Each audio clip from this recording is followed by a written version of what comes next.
So the documentary film Tribes on the Edge was inspired by the indigenous tribes of the Javari territory in the Brazilian Amazon, who asked me to tell their story to the world, really in the hopes that a global knowledge of their existence will help them survive.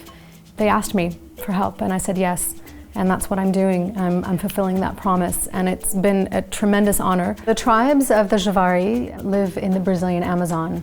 It's a territory that's about 85,000 square kilometers, which is roughly the size of Austria. And it is as far in the jungle as you can go. The IUCN, the International Union of Conservation for Nature, declared the area irreplaceable in terms of biodiversity. And so if the indigenous people are the guardians of that biodiversity, it benefits all of us. The way we came to the Swarovski crystal designs was by looking at the different patterns that the Shipibo people draw and see on our skin as a pattern of our life. We took some of the inspiration directly from those drawings. Nature as well, the jewelry that they wear themselves, all of that is inspiration for the crystals. Something that's very interesting in the Swarovski history that is a bit in parallel to my own family history is that we are generations of family that carry a legacy forward.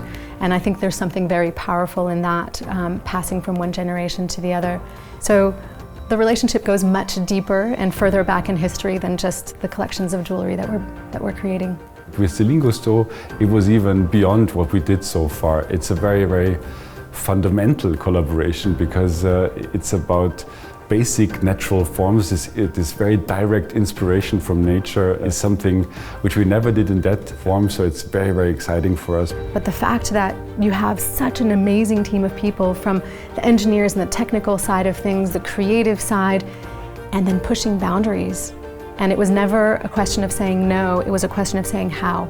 I also feel that working with a company that believes in its designers and will follow through with the really core story and something that's genuine and authentic, that's who I want to work with.